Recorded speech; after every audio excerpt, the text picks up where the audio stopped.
Scheduler is an add-on for Google Sheets.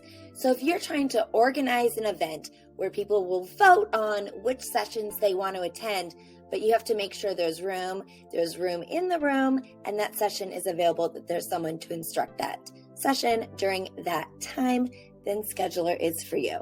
They'll allow the participants to fill out a Google form and rank their preferences, and then use that information to automatically populate them into the schedule. Make sure that you're using multiple choice grid as your question type. You want exactly one and only one multiple choice grid with first choice, second choice, third choice, etc. as your column options. Make sure that you're using multiple. Remember, this is a Google Sheets add-on. So you're going to need a Google Sheets spreadsheet because you're going to run the schedule add-on from Google Sheets. So you see, I have the spreadsheet from the Google form. It says form responses, and you want this to be the first tab. They're going to come up to the extensions menu, and you're going to find Scheduler by Keeler, and you're going to set up the schedule. Now, what you have to have first is the Google form. You don't necessarily have to have had all of the participants fill out the form. So I'm going to set up the schedule. And how many session slots would you like? So I'm going to say there'll be 5 sessions and put OK. You can see that it has created a tab for assigned, and it's created a tab for schedule. Okay. And some details. So on the schedule, you'll see that it is automatically pulled from the Google form the titles of the sessions, and you're going to want to go through and fill out a little bit of information. Like this starts 8 a.m. to 8:15 a.m. Maybe just a quick warm-up session, and then we have 8:45 a.m. to 9:30 a.m., 9:45 a.m. to 10:45, and 11 a.m. to 11:15 a.m. I got one more.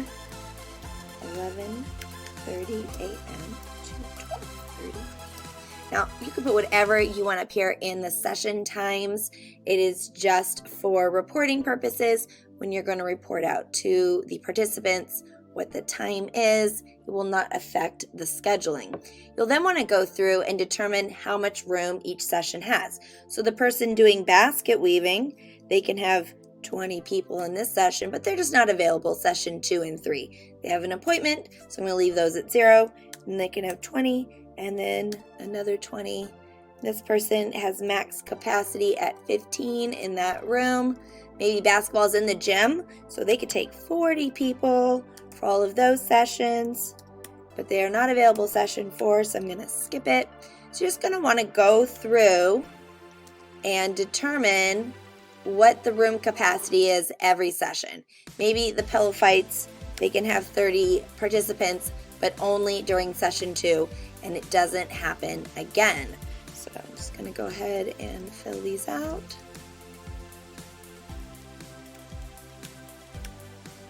And they need to leave early. All right. Now you're going to eventually want to put in the contact name, the contact email, and the room number. Who is in charge of this session activity? And so those will go out on the reports. So by the time you make the reports, make sure that you get that done. After setting up the schedule, you're going to want to go back to extensions, go to Scheduler by Keeler, and finalize the schedule. You can make changes to the room capacity later. Let's go ahead and click Finalize Schedule. You'll see that it's working, and it's created a tab for what's actually enrolled. So right now we have no one enrolled in these sessions, and we have our schedule set up. And then go back to Scheduler. Now you are able to find the missing participants. So if you have a sheet, you have to insert a new sheet that has a list of email addresses of who is supposed to fill out the form. You can compare who did fill it out with who did not, so you can notify and schedule the people who didn't fill out the form. So we're going to prepare to schedule. Step number 3. Okay, so once you do prepare to schedule, you can no longer accept form responses. So you assumed that the responses are submitted, and what that does, you'll see that it creates this data tab. It actually copies the form responses. So if anyone fills out the form, from this point on, they will not be included in the schedule.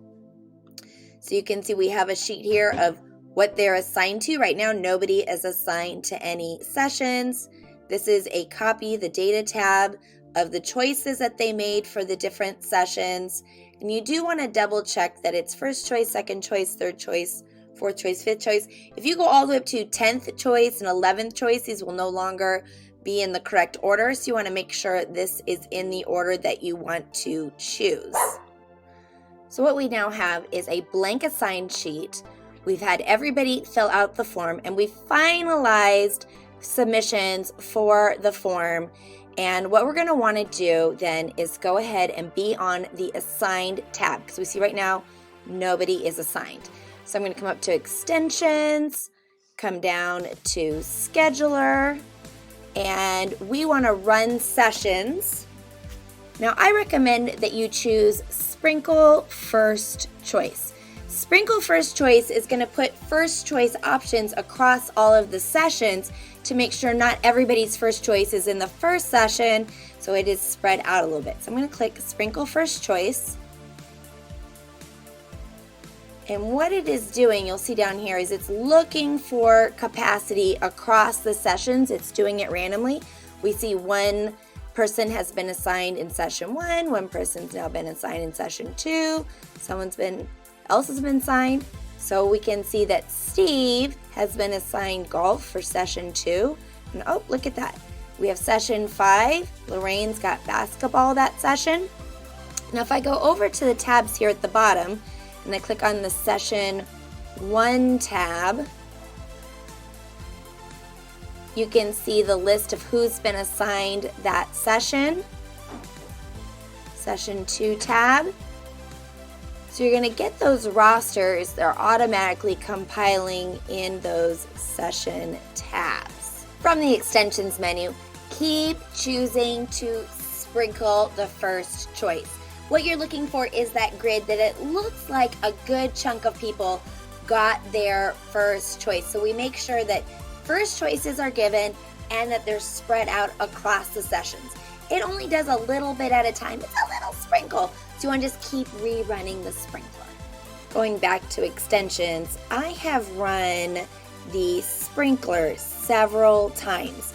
So you can see that when I highlight the numbers for each session that I've assigned 59 out of, in this case in my sample data, out of 72 people. So it's not everybody, but it's pretty good. So I'm going to go ahead and start running my sessions. Coming back to scheduler, I'm going to run the sessions. I'm going to choose run sessions. And it's going to ask me which session I want to run. So I have 1, 2, 3, 4, 5. And I'm going to run session 1 and click OK. So this is now going to start filling in all of session 1. It does do it in a random order. So the students are not top to bottom. It is shuffling all of the students before assigning them into their choices. So you can see that we are now only assigning session 1, the first choices, second choices, third choices, etc. And this can take some time. You might want to go grab a coffee. So you can see that I now have session 1. It's all completely scheduled. So now I'm going to go back to the extensions menu, go to scheduler. I'm going to run the sessions, And this time I'm actually going to choose session 5 because I don't want all of the first and second choices to be loaded up in the first 2 sessions, but rather spread out. So I tend to do like 1, 5, 2, 4, and then 3. You will notice that after you run the sessions, I did session 1 and then session 5 and then session 2 and session 4 and then session 3. That's just a personal preference. But you'll see that it didn't assign the full number of participants here for session 3 as the main choices have run out. Back up in the extensions menu, we're going to go to Scheduler and back to Run Sessions, and you'll notice that this has an asterisk. If you are a premium member, you're going to be able to use these features. Notice that I'm able to see here on this Difference tab, which is a premium feature, whether or not there is any room. So I still have room in session 1. I have 8 slots. There's still room for 1 person for rowing in session 1, and there's still room for 18 more people in basketball in session 5. Back on the Assign tab, that is the first tab in the spreadsheet. You can see who has been assigned to what. Come back up to the Extensions menu, go to Scheduler, and you're going to want to fill the gaps. So I'm going to go ahead and click here. I can see that there is a gap in session 3 for this person, and I want to fill the gaps. I'm going to manually assign the gaps. It's going to say they didn't really want that one. Do I want to assign them to that? I'm going to say no. So it's looking for something else I can assign them to, maybe. And it says there's no other options. They didn't pick anything that is still available. So I'm going to go here into Scheduler. I'm going to manually assign the gaps.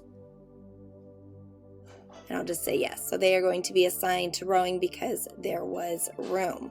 So I'm going to do another Scheduler, fill the gaps. Now what I can do is I can just fill the session or fill the participants. I'm going to go ahead and fill session. I want to focus on session number 4. So now what it's going to do is just going to look for putting these blank spots and assigning them to something.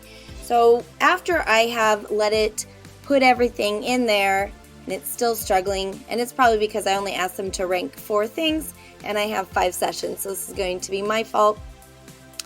But it's going to be kind of helpful to go to the gaps sidebar,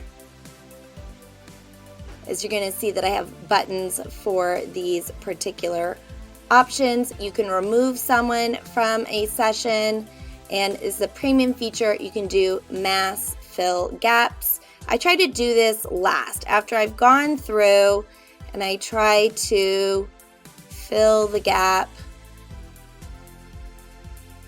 I didn't rank that.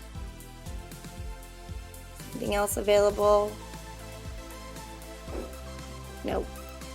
Alright, and this again is because I don't have enough choices for how many sessions that I have. Yes. So I can go through and I can fill the gaps. It'll give me options of what is available, if anything is available. And I can then, when I'm done, just say like, well, let's just put them in something and do mass fill gaps.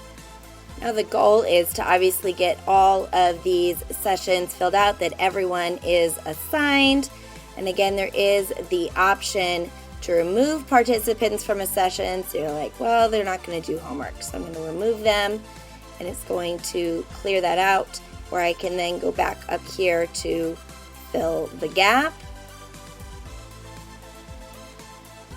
And yes, I'm going to fill them into basket weaving, and then come down and you can see that I can go to reports. You can also find reports here under the menu.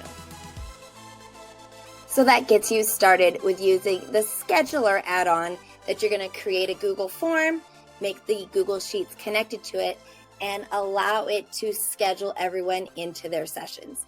Then the next phase, which is for another video, is to create reports. It's a report per student, a report per presenter, and a report for those who are administering the event. It's going to be really helpful.